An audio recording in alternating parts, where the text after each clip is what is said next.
Hi, Frances. It's so lovely to have you with us today. I think that we are going to have some big conversations. I'm so excited to talk on your areas of expertise. Yes, hello, thank you for having me.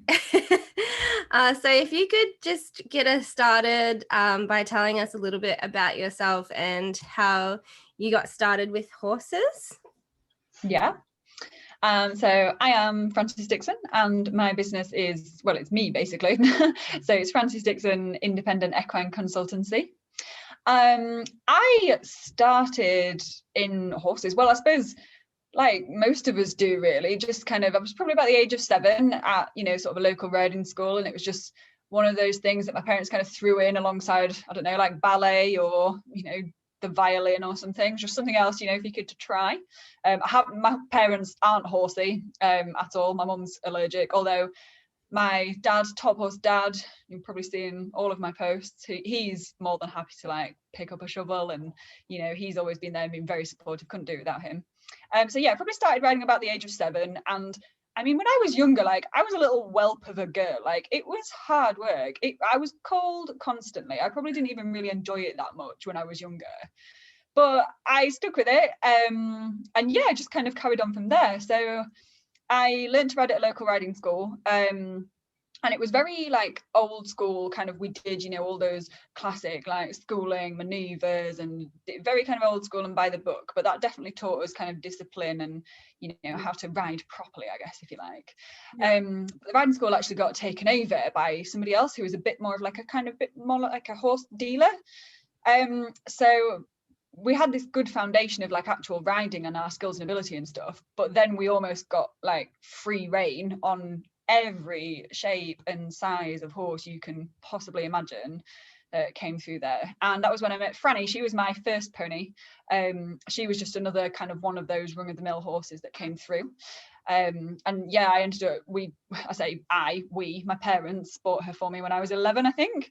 And she now is retired at one of my friend's farms, living a happy life, getting fat and hairy. So yeah, that was how I kind of got into it. And then when I was a bit older, I went off to university and I did my degree, which is in equine sports performance. So that looks at like the horse and the rider as athletes, basically. So it combines the two, which was really, really interesting. And, the stuff I learned at uni is what I kind of like to sort of teach and share now, I guess, if you like. So yeah, 20 plus years of experience with all shapes and sizes of horses you can possibly imagine. And then, kind of education on top of that. But my actual business, I kickstarted really at the beginning of this lockdown that we've had. So 2020 was probably one of the best years of my life, actually. Yeah. And I just, started up a Facebook page, started up the Instagram page, did a very basic website just by myself. I didn't know any of what I was doing, but I kind of did it anyway. And then I actually did 2 new qualifications as well over lockdown. So I trained as I'm a qualified NLP practitioner, which is neuro-linguistic programming. And that's the way that like your inner voice sort of speaks to yourself. So that's kind of like confidence aspect, I guess. And I also I've got a diploma in equine psychology. So I'm an equine psychologist. So yeah, I'm a COVID lockdown biz. And it's something that I definitely want to pursue. Like I really feel like I've kind of found my calling, and it's helping horse owners and horse riders just find that more like harmonious relationship with the horse through understanding. So in sharing my kind of knowledge and experience, I feel like I'm making an impact to so many different people, and it's really fulfilling. So yeah, that's me in a nutshell, I guess. Yeah, I absolutely love all of that. And I have never actually heard of an equine psychologist before over here in Australia. Okay. So wow. If you could go into that in a little bit more detail. Yeah, so equine psychologists, I suppose it's basically just the kind of focus on their behavior, but you have to have an understanding of where it all begins, from starting with like the actual anatomy. So, the fact that the horse's brain is a completely different shape and size to like humans, as an example. And evolution is obviously a huge part as well, and how they're evolved, from like herd dynamics and herd living and that aspect of it, how they interact. but also that they are a prey species essentially, and the impact that that has. So from like a very basic anatomy level, the horse doesn't have a very big frontal lobe, which is the bit at the front of the brain. That's the bit that does all the forward planning, the forward thinking, thinks about consequences. Predators and us as humans have quite a large frontal cortex, because we have to think ahead. If you were, you know, a wolf and you were hunting a deer or something, then you would have to think about how you were going to do that, because there would be a consequence of your actions. Whereas horses don't do that. They live in the moment and react from a very primal level of survival. So yeah, it's definitely understanding that from like an anatomy and basic instinct sort of point of view, but then implementing that and, you know, the behavioral signs to look for, things like body language and understanding how they interact with humans. And I don't know, it's maybe a bit controversial, but kind of natural horsemanship has this really huge following, and I think it's a bit too focused on like speaking to the horse in horse language, which is fine, but you know, modern day horses have to interact with humans, so we need to, you know, they're not stupid, we're not a horse, we can't talk to them in the way that they would expect a horse to. And I think we need to recognize that, you know, modern day horses need to be spoken to in a way that they will interact with humans. You know, we have to find that communication, and based on their psychology and behavior, we have to bridge that gap, but we can't do that as a horse. We're not horses. Yeah. Does that make sense? Oh, totally, 100%. You're singing my language. I think one of the other limitations of natural horsemanship is that we think that a round yard is natural.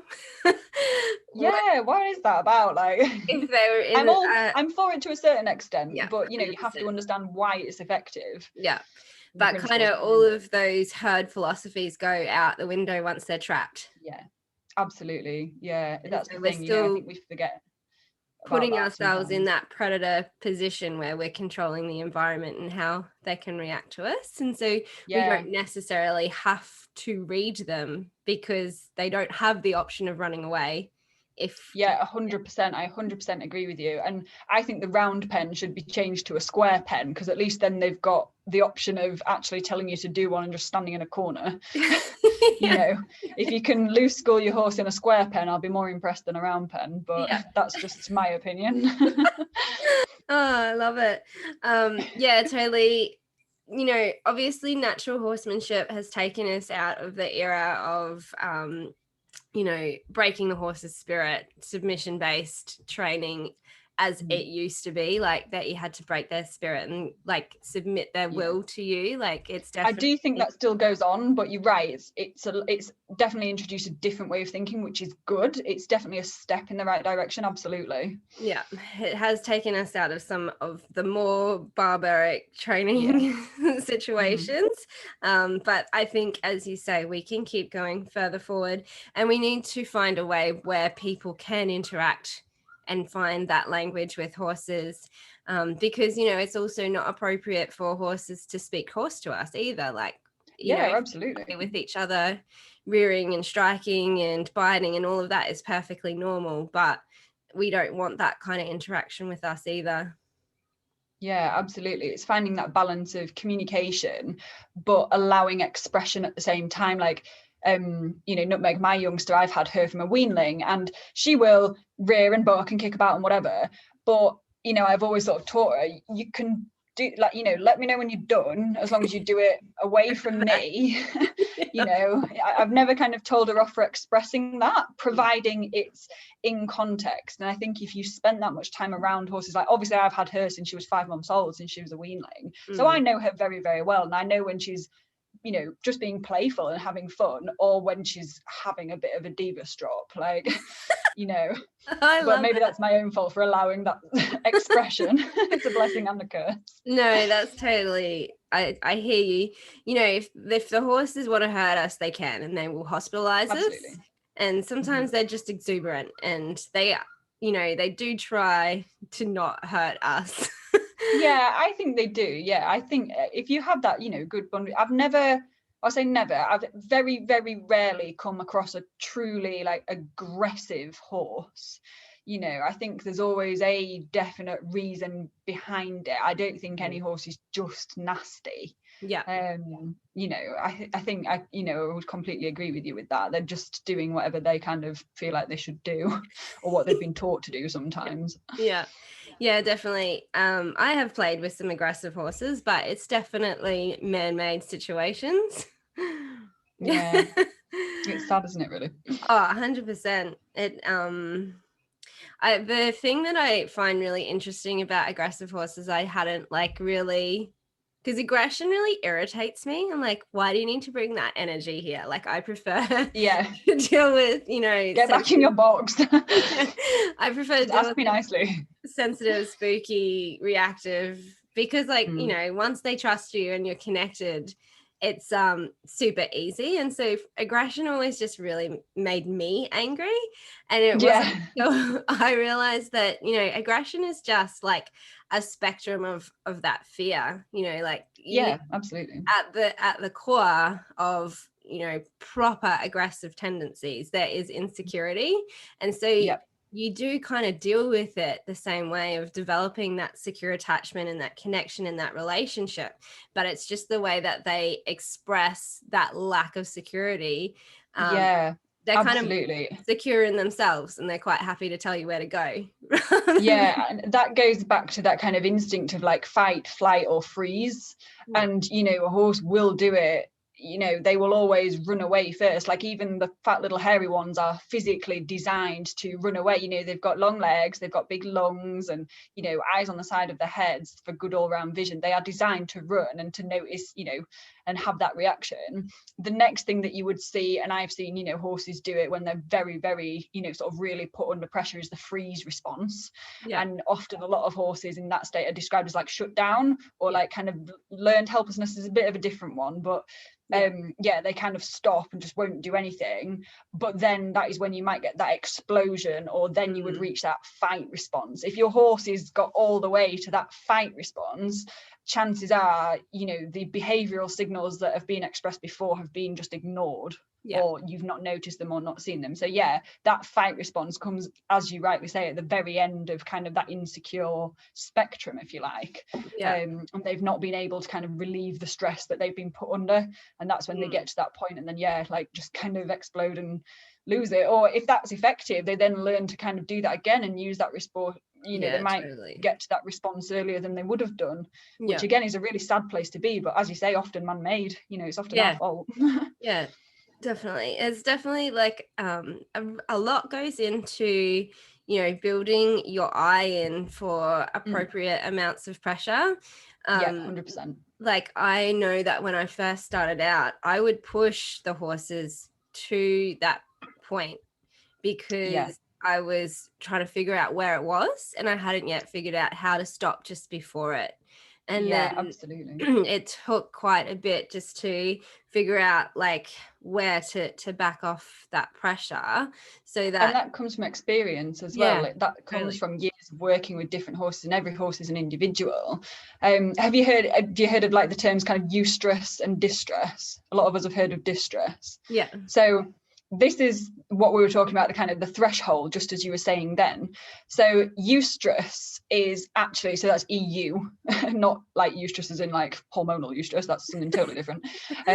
Eustress it's described as like a positive stress. This is kind of when you're learning. So eustress is the state of a motivation to find a resource, for an example. So you might be, as a very primal example, like if you think of wild horses maybe out in the pasture, once they've eaten down wherever they're grazing, one bit of grass, then they are put under a sort of physical stress to then go and find new grass. They're motivated to go and find something else. Or the same with like if they're thirsty, they'll be motivated physically to go and find water. So that's eustress. That's like a little bit of psychological stress that motivates you to find a solution, if you like. Distress, when you get to distress, is, as you say, kind of pushing over that threshold. That's when you get to like overwhelm. And a classic example of that in horses is horses that are on like box rest, or are locked in a stable, and they sort of watch their friends go off to the pasture like every day, and they can't escape, they can't relieve that stress or that pressure. They don't have the resources to solve their problem. Yeah. And that is when they go over that threshold. They, even though they've got the motivation, they can't do anything about it to solve the problem. So that's the difference. Yeah, so what you want your horse to be in that eustress state of learning and having that motivation to find a solution, but never pushing them over that threshold to overwhelm, distress. It's that balance in between. Oh, I love that. I've never heard of Eustress before. But yeah, we totally teach it. I just didn't know that's what you called. Yeah, 2 types of stress, and they're not both bad, but one of them is very bad. Yeah, I definitely can appreciate distress. Sometimes I feel like I don't have the resources to solve my problems. Yeah, well, that's it. So, humans, from a human psychology perspective, probably going on a bit of a tangent, but we kind of nowadays live in this like constant state of distress. I mean, I get eczema if I'm stressed, and that is because in like very, very primal times when we were cavemen, our stress was a tiger jumping out at us, and providing we survived, that stress vanished quite quickly. Whereas now we're kind of under this state of chronic stress. A lot of the time we're worrying about money, or worrying about work, or what we're having for dinner, or if we look pretty, or all of these stupid things. But that stress never goes. So we're constantly under this stress, and what that does is direct away from, this is why people get IBS. So in horses, when they run away, all of their blood is directed to their muscles, obviously, because they're running away. But it means it's directed away from other areas, so like the immune system and the digestive system. So humans are exactly the same. Like a lot of people, when they're stressed, get IBS, or they get like dry scalp, or maybe the hair falls out, or like I get eczema. It's your blood supply and oxygen and all of those resources being directed away from the digestive system and the immune system, because our body thinks we're going to run away from the stressful situation. So that's your kind of natural response. We can't run away from the bill in the mailbox. No, absolutely. As much as we'd love to, it's just not possible. Yeah. I love it. I love how how well you kind of like put those two things together as well. So in your business, you have 4 key aspects that feel like they kind of tier, but they also integrate. And this is what you think that horse owners need to focus on to have a thriving relationship and a healthy horse, being nutrition, behavior management, and training. Can you go into that a little bit more? Yeah, so I kind of came up with those 4 aspects because they're the things to me that kind of stand out the most. So I always start with nutrition, because I think you have to understand correct nutrition. What you put in is what you get out, basically. And I think a lot of people, I think we've got a better grasp of it now, like in kind of modern day. We have a lot more knowledge at our fingertips, and we do know a lot more about what horses are evolved to eat. So I think if you can understand that, and again, understand the fundamental like biology behind it in the first place, then that's your kind of starting point for everything else. So if we kind of take that as what you put in is what you get out. So next on the kind of 4 aspects is behavior. So if you're putting in all of this food that's not quite right and the balance is a bit out of whack, you're probably going to get adverse behavioral reactions. Whereas if your horse has probably got a good diet that's appropriate for it, and it's happy and healthy and everything else, your behavior is probably not going to be that extreme or that adverse.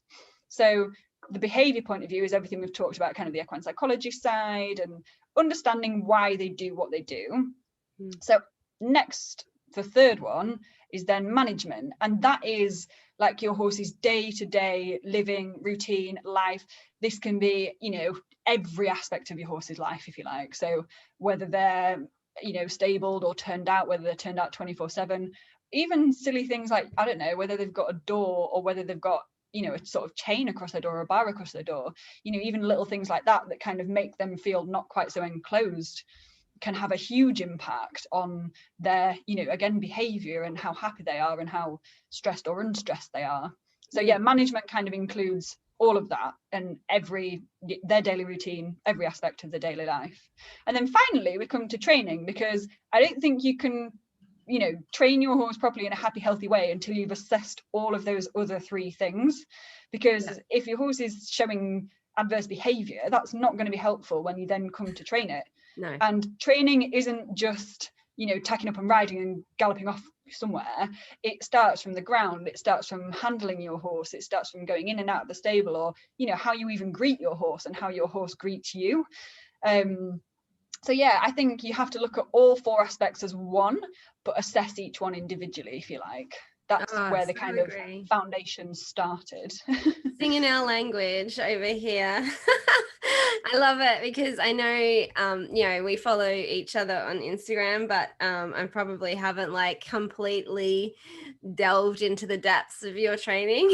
So there's a lot to it, to be fair. Yeah, it's really nice how it's like same kind of theories and it resonates, but just like your own perspective from your experiences and your trainings, just give it absolutely like a slight different way of wording things, which is always good for people who are learning. Well, that's the other thing as well. I think you've got to kind of keep an open mind, and I think you very much you need to be open-minded, and, you know, be open to taking influence and being inspired by other people. Like, we learn from those who are better than us, and, you know, I think you can take something from everybody, either if it's something that you think, oh, maybe I wouldn't do that, I wouldn't do what they're doing, or you look at them and think, oh, I absolutely love that, yeah, that's great, like you've explained that really, really well, and I really like that, I'm going to kind of implement that. So I think from gathering that kind of influence, you then develop your own style and methods and training.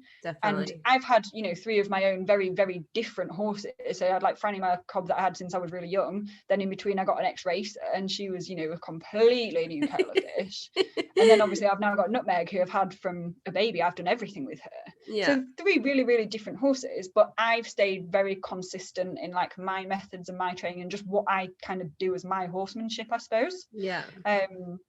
So yeah, I think taking influence from everywhere is great, and that allows you to kind of develop yourself and your own style, and be confident in your own style as well, you know. Have confidence behind it. You know, I think a lot of people question their ways and if they're doing something wrong, and, you know, there is no right or wrong answer to this. We're all still learning, you know. That's it, 100%. That's what we tell our students is, you know, you can teach your horse to do things however you choose to teach it. Like, you can teach them to do a canter transition because you do a handstand, as long as every time you do a handstand they do a canter transition. It's 100%. Just being super clear on your values and your philosophy, so that when you are watching other people and you're taking on their information, you kind of understand where they're coming from, and you can decide if it aligns with how you want to work with your horse. And if it doesn't, it doesn't mean you don't use those tools. It means like, how can I adapt these tools? Are they useful? Can I make it work so that it aligns with my values? Why do I even want to do this thing with my horse in the first place? And yeah, exactly. I love that word alignment. That is a word that, you know, I always kind of try and stick in my mind. It has to be aligned with your principles. No matter what your principles are, if it doesn't align with them, then it's not worth kind of knowing about. You have to keep it true to you and true to what you believe in, your foundations and your principles. It has to be aligned with what you want to do and your beliefs, I guess. Yeah, definitely. Because you can there is a lot now, like that. We have the internet. We didn't have the internet when I was a kid. And we had to just That's another thing that bugs me. There's so much wrong information out there as well. Like, you can take influence from everywhere. That's great. But there's always something that's not quite right, or that, you know, still maybe a little bit old fashioned in the way of thinking. And I think we have to constantly question what we see. I think questioning is good. You know, we have to question what we see and ask why, and delve a little bit deeper. I'm not saying be an internet troll and, you know, start commenting and questioning everybody's post on Instagram. But if you understand the theory behind it, then you can choose whether it aligns with you or not. Yeah, that's so true. And it's something that can be hard for like me as well, is like, you know, you'll watch what people are doing and they're saying all the right words, but then when you watch what they're actually doing, what they're doing isn't aligning with what they're saying. And so trying to make sure that like you stick to your principles and your values when you're implementing them, and not kind of just fudging them to make the situation work for you. I think that the industry does have a long way to go with that. And I think also like we keep finding out more. I think like, 10 years ago, I don't think flooding would have been a word in the industry and shut down horses, because that's just how we worked horses. A horse that didn't react and didn't spook was a good horse. And then and that's because that horse was completely broken. They weren't allowed to express those natural behaviors. And it isn't until like these the research continues and these theories kind of get assessed and we realize, okay, well, that horse is actually in a state of trauma. Do we have a cat?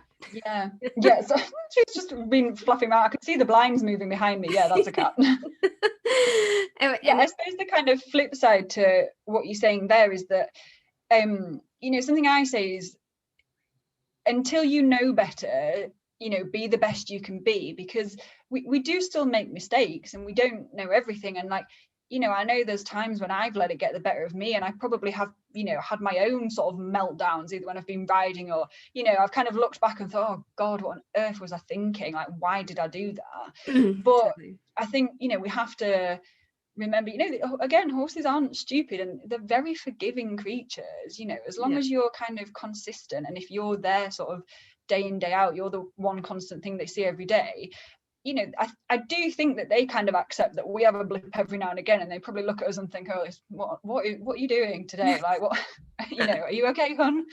So I think we need to keep an open mind, and until you know better, be the best you can be. But everybody can still make mistakes, and that's okay, as long as you kind of trying to at least keep with what you believe and what you know is right. That is what we need to remember and be thoughtful of, and not to beat ourselves up about it when we do get it wrong. It does happen.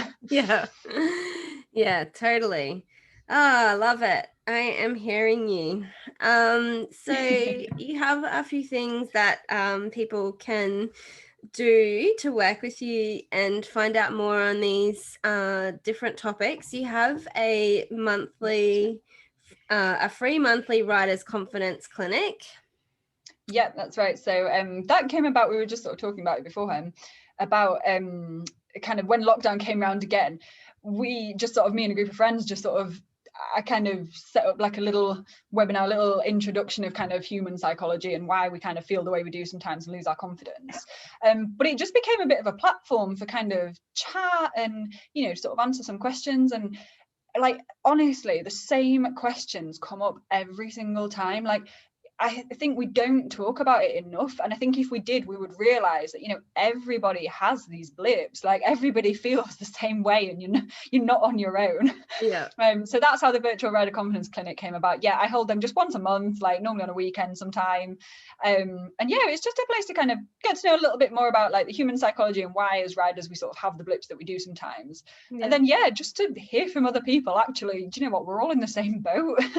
And have that little kind of community and just a platform to kind of chat and share experiences. And the people that join it, every time, have kind of kept, it's almost like an accountability thing. We kind of chat and see if they've progressed and how they're kind of doing. And it's just a nice space to chat. That's a nice little free place, and I wanted to keep it free as well, so it's accessible to everybody. Like, it's just us sat with a coffee having a chat. Oh, I love that. I think I might have to come and join in. Yes, you're welcome to, absolutely. And even if it's kind of focused towards like rider confidence, but even if you're pretty all right and you're pretty happy with what you're doing and everything, it's just nice to kind of have that community and have a bit of a chat and hear other people's kind of horsey lives, I guess. Yeah, that's awesome. I think it's really funny, like my students think that I am super brave and never get scared, and I'm exactly the same. Like, they see me as this crash test dummy that'll ride anything, and I get on I get on nutmeg sometimes. I'm like, oh my God, she's gonna kill me. I can't do this. I just have to sometimes like really psych myself up. If this is the way you go out, you're gonna go out doing the things you love. Yes, I love that. I want to stick with that one. If I die today, I'll die happy. And the other thing that you do is your 4 key aspects, which is the nutrition, behavior management and training course, and you do that one monthly, did you say? Yeah, so I run that as the 4 Key Aspects masterclass, and that's, yeah, as I talked about, the kind of overall equestrian picture. So again, it's just online, 4 separate sessions, all on like little presentation to go with each topic. Yeah, and it just kind of takes a bit more of an in-depth look at each one. And it's understanding, so I'm a bit of a biology kind of anatomy nerd, so I think you've got to start with understanding the kind of biology aspects first and foremost, and then the kind of implications of each one. And I guess kind of obviously it's me and my methods and what I do and what I know, but yeah, that's my bread and butter. That's what I think horse owners should know, or would benefit from knowing those things. It's quite good, I guess, for maybe like students, like equine students, because it's only the stuff that I learned over the years and when I was at uni and through my education. But if you wanted kind of a bit of a head start, or you were thinking of doing an equine degree or something like that, it's brilliant, but also great for like your average horse owner as well. Yeah, it does help to be educated on those kinds of things, especially when we take influence from, a lot of people take influence from their barn managers, and that can be good sometimes, but sometimes a lot of the time the barn managers have been in it for a while and haven't necessarily kept up to date with their skills, and sometimes it's going back to that kind of old school horsemanship, I guess, isn't it? And kind of some things can be a bit old fashioned. It's good to take influence from the past, but we're living in a modern day age. There must be a better way to do things. 100%. There's just so much that has been coming out over the last few years. It's such an incredible space to be in at a moment, and just trying to stay up with everything that's coming out. Yeah, and again, I think we have to be so grateful for these kind of virtual online platforms and things, because as we say, information is a lot more easily accessible. You don't have to rely on your barn manager for information. There's a lot of people that are teaching, and there's certainly over the last year to sort of 18 months, everything's gone digital, and it's brilliant. I love it. I think it's great. When I've done my webinar series, I've had people from like France and Spain and all over the place, like, and Australia as well, actually. And it's just that international platform. And as well, kind of on that subject, I think it's really interesting to see like how all different countries do stuff. So like in Europe, there's a lot of focus on like dressage and the kind of classical riding style. In America, you've obviously got the Western, but then you've got the English style riding and all of those different disciplines. And then in Australia, you've got like huge still working cattle farms and everything.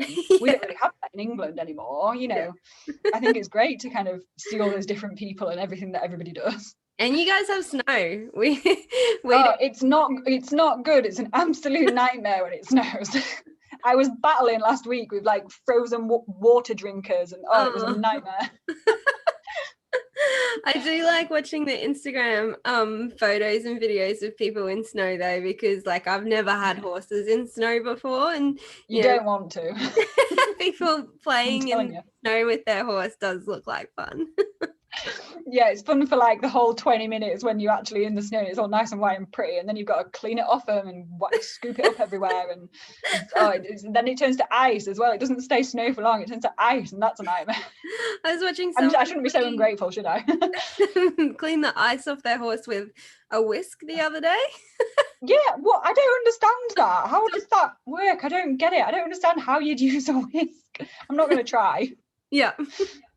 You just need like a blow dryer and just like blow dry the ice. I mean, that makes sense. Yeah, I get that. What am I going to do if I approach you with a hairdryer? Chatting with you, we will attach links to find you on your socials, and I think we'll attach a link to for people to find you for this monthly confidence clinic as well, because that sounds absolutely amazing, particularly for free, and to be able to build into that community and whatnot. That sounds lovely. Yeah, absolutely. So I normally post the events like on my Facebook page, but yeah, there's the Frances Dixon Independent Equine Consultancy on Facebook, and then I am at FD Equine Consult on Instagram, which is obviously where you found me.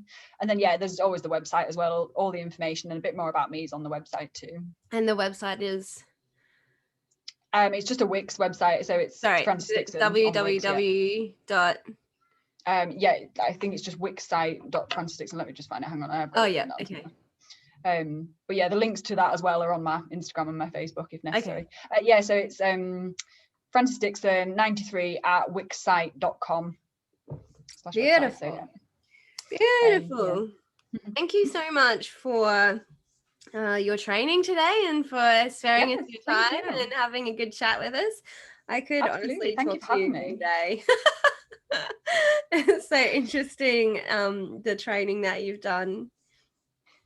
Yeah, I think, you know, everybody does things differently. Everybody has their own stories, don't they, as well? And it's really interesting to kind of hear from other people what they do and, you know, how they've kind of got to where they are. I think it's really inspiring. But yeah, thank you very much for having me. And we look forward to catching up with you on your socials.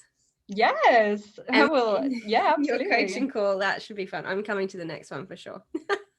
Yeah, absolutely. As I say, it's really lovely to meet such like-minded people that are singing from the same hymn sheet, as it were. Oh, totally. I hear you. Okay, we'll say bye-bye for now. Bye. Yes.